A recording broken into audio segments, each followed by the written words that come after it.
నమస్కారం. మనిషి యొక్క ఎదుగుదల గురించి మనం ఈ ప్రపంచంలో చాలా సందర్భాల్లో అవిశ్వసనీయమైనటువంటి సంఘటనలు మనల్ని ఆశ్చర్యానికి లోను చేస్తూ ఉంటాయి.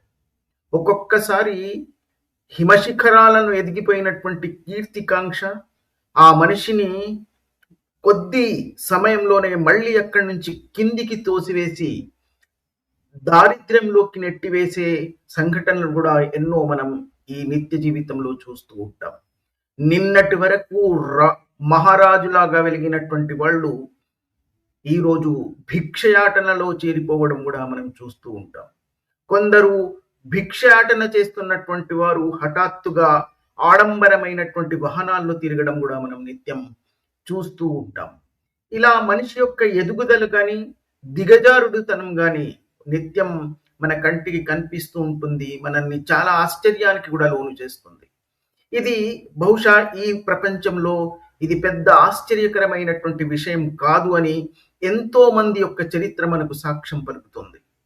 ఇలాంటి సంఘటనలు నిత్యం మనం కళ్ళ ముందు జరుగుతున్నప్పటికీ అయినా సరే మనిషి గుణపాఠం నేర్చుకోకపోవడం, మనిషి కీర్తికాంక్షతో తమ యొక్క మానవత్వాన్ని వదిలేసి తమ యొక్క మనుషత్వాన్ని విడనాడి కేవలం తన యొక్క స్వార్థంతో కీర్తికాంక్షతో ఎలాంటిదైనా సాధించవచ్చని ఎదగడానికి ప్రయత్నం చేస్తూ ఉంటే ఈ సమయం కానీ ఈ ప్రకృతి కానీ ఈ భూమి కానీ వాళ్లను ఒకేసారి అక్కడి నుంచి కిందికి దించేసి నువ్వు మనిషివని మళ్ళీ గుర్తు చేయడానికి ప్రయత్నాలు చేస్తున్నప్పటికీ మనిషి అక్కడి నుంచి కూడా ఏ గుణపాఠం నేర్చుకోకుండానే ఈ భూమి నుంచి తన శ్వాస వదిలేసి వెళ్ళిపోతున్నాడు. కొంతమంది నేర్చుకున్నప్పటికీ వాళ్ళ సంఖ్య చాలా చాలా తక్కువనిగా మనం భావించవచ్చు. ఉదాహరణకు నిన్నటి వరకు పూర్తి శక్తివంతులైనటువంటి నాయకులుగా ఎదిగినటువంటి వాళ్ళు, ఏదైనా చేయగలమనే స్థాయికి ఎదిగినటువంటి నాయకులు, మేము హిమశిఖరాల్లో పైన కూర్చొని ఉన్నాం, మా సింహాసనం హిమశిఖరాలపై ఉందని మనం తలుచుకుంటే ఏదైనా చేయవచ్చని, ఎవరినైనా ఏమైనా చేయవచ్చని భావించి అహంకారంతో ఎదిగినటువంటి వాళ్ళు హఠాత్గా అక్కడి నుంచి భూమిపైకి విసిరివేయబడినటువంటి చాలా మంది నాయకులను మనం ఈ సందర్భంలో చూస్తూ ఉన్నాం.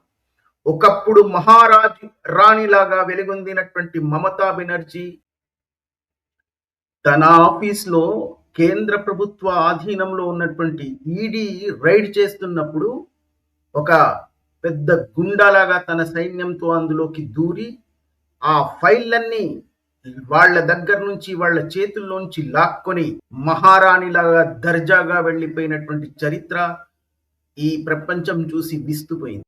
అలాంటి శక్తివంతమైనటువంటి ఒక నాయకురాలు ఈరోజు ఏ దుస్థితిలోకి వెళ్ళిపోయింది అంటే ఆ పార్టీ ఆమెను బహిష్కరించేసి 58 మంది ఎమ్మెల్యేలను హస్తగతం చేసుకుని ఒక రిదా ప్రధ అనే ఆ టిఎంసి ఎమ్మెల్యే ఇప్పుడు ఆ టిఎంసి అన్న పార్టీని హస్తగతం చేసుకుని ప్రతిపక్ష నాయకుడిగా ఇప్పుడు అసెంబ్లీలో ఏలుతున్నాడు. ఇలా అహంకరించి దౌర్జన్యాలతో దాష్టికాలతో తాము ఎప్పటికీ చిరంజీవులమని, ఎప్పటికీ మహారాణిలాగానే వెలుగొందుతామని, ఎప్పటికీ ఈ సింహాసనం మాకు ఎప్పటికీ ఉంటుందని భావించి రంకెలు వేసి తమకు సాధారణమైనటువంటి జనాలను తొక్కివేసి వాళ్ళ అధికారాలను వాళ్ళ హక్కులను కాలరాసి నియంతలాగా పరిపాలించినటువంటి ఆ మమతా బెనర్జీ ఈరోజు వెళ్ళిపోయినటువంటి దుస్థితి చూస్తూ ఉంటే నిజంగా వాళ్లపై అసహ్యం వేస్తుంది. ఇలా అహంకరించినటువంటి ఎంతో మంది ఈ భూమి నుంచి ఇలాగే చరిత్ర సమాప్తం చేసుకుని వెళ్ళిపోయినటువంటి చరిత్ర ఈ భూమికి చాలా ఉంది. భారతదేశంలోనే బీజేపీలో చాలా శక్తివంతమైనటువంటి నాయకుడిగా ఎదిగినటువంటి అమిత్ షా ఈ దేశం యొక్క హోమ్ మినిస్టర్ అయినప్పటికీ ఆయన యొక్క హెలికాప్టర్ను వెస్ట్ బెంగాల్లో నేను దిగనివ్వను అని చెప్పి ఆ హెలికాప్టర్ను అక్కడ దిగకుండా ఆపేసినటువంటి ఆ అహంకారం ఇప్పుడు ఎక్కడికి వెళ్ళిందో చూడండి. ఎవరైనా సరే, అది బీజేపీ అయినా, ఏ పార్టీ అయినా, అది కాంగ్రెస్ అయినా, టీఎంసీ అయినా, ఏ సిపిఐ అయినా, ఏ నాయకుడైనా, ఏ నాయకురాలైనా అహంకారంతో, దాష్ట్యంతో తమే చిరంజీవులమని, ఎప్పటికీ ఇదే స్థానంలో ఉంటామని వాళ్ళు తోచిన విధంగా సాధారణమైనటువంటి మనుషుల యొక్క హక్కులను కాలరాసి అవినీతి వీర తాండవం చేయించి తమ ఇష్టానురాజ్యంగా ఏలితే వాళ్ళ దుస్థితి ఏమవుతుందో ఈ నాయకులందరూ ఈరోజు ఉదాహరణగా నిలుస్తారు. ఉద్ధవ్ ఠాక్రే అయినా సరే, మమతా బెనర్జీ అయినా సరే, పినరాయి విజయన్ అయినా సరే, ఇలాంటి ఎంతో మంది చరిత్ర ఇలాగే సమాప్తమవుతుంది. రేపు బీజేపీలో కూడా ఎవరైనా ఇలాగే అహంకరించి దౌర్జన్యాలతో, దాష్టికాలతో, అహంకారంతో ప్రజల యొక్క హక్కులను కాలరాసి ప్రజా వ్యతిరేకమైనటువంటి చర్యలు తీసుకున్నట్లయితే వాళ్ళ గతి కూడా ఇలాగే పడుతుంది. ఎవరిదైనా సరే, రాజకీయ నాయకులైనా సరే, పెద్ద గుండా సంఘాల నాయకులైనా సరే, మాఫియా సంఘాల అధిపతులైనా సరే, ఎవరైనా సరే ఇలాంటి దుస్థితికి వచ్చే ఈ భూమి నుంచి తమ యొక్క ఆయువు సమాప్తం చేసుకోవాలి. నాయకుడిని వాళ్ళు ఎంచుకున్నారు. ఇలాంటి స్థితిగతులు చూస్తున్నప్పటికీ మనిషి ఎందుకు తన యొక్క స్థితిని, తను ఒక మనిషి అన్నది ఎందుకు గుర్తు చేసుకోలేకపోతున్నాడో నిజంగా ఒక పెద్ద ప్రశ్నలాగే మిగులుతుంది.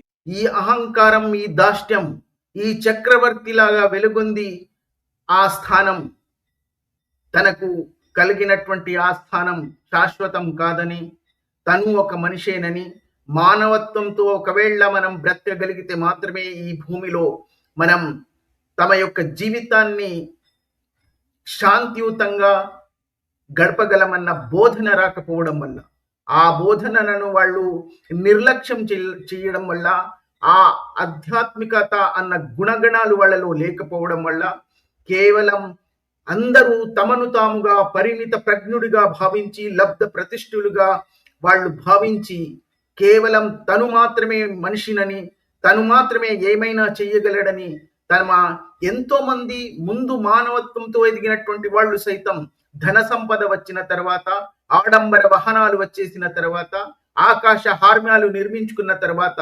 అహంభావంతో, అహంకారంతో మానవత్వాన్ని వదిలేసి ప్రదర్శించినటువంటి ఎంతో మందిని అక్కడి నుంచి లాగి మళ్ళీ భూమిపైకి వదిలేసిన చరిత్ర మన కళ్ళ ముందు ఎన్ని చరిత్రలు ఆవిష్కరించబడుతున్నప్పటికీ మనిషి ఇది నేర్చుకోవడం లేదు అన్నది ఇప్పుడు మనం చూస్తున్నటువంటి సంఘటనలు. అయినా సరే మనిషి గుణపాఠం నేర్చుకోలేకపోతున్నాడు, మానవత్వం నేర్చుకోలేకపోతున్నాడు, మనుషత్వం మర్చిపోతున్నాడు. అహంకారంతో, దాష్ట్యంతో, దౌర్జన్యాలతో తను రాజుగా ఎదగలనని, తను చక్రవర్తి కాగలనని భావించినటువంటి వాళ్ళందరికీ ఇప్పుడున్నటువంటి చరిత్రే సాక్ష్యంగా మిగులుతుంది. కనీసం ఇప్పుడైనా ఇలాంటి వ్యక్తులను చూసైనా సరే, ఒక ఉద్ధవ్ ఠాక్రేని, ఒక మమతా బెనర్జీని, ఒక పినరాయి విజయన్ లాంటి వాళ్ళని చూసైనా సరే, ఈ నాయకులు మనుషుల్లాగా మానవత్వంతో, అహంకారం లేకుండా వాళ్ళ నాయకత్వాన్ని ఒకవేళ వాళ్ళు కొనసాగించుకోగలిగితే మాత్రమే వాళ్ళు మనుషుల హృదయాల్లో నిలవగలుగుతారు. వాళ్ళు శాశ్వతంగా వాళ్ళ స్థానాల్లో వాళ్ళు ఎదగగలుగుతారు. లేదంటే ఇదే మనుషులు వాళ్లను భిక్షువులుగా విసిరివేసి, ఈ భూమిపైకి విసిరేసి, వాళ్లకు ఏ మాత్రం స్థాయి లేదని గుర్తు చేసే ఆయుధాలు ఇదే మనుషుల చేతుల్లో ఉన్నాయన్నది వాళ్ళు గుర్తు పెట్టుకుంటే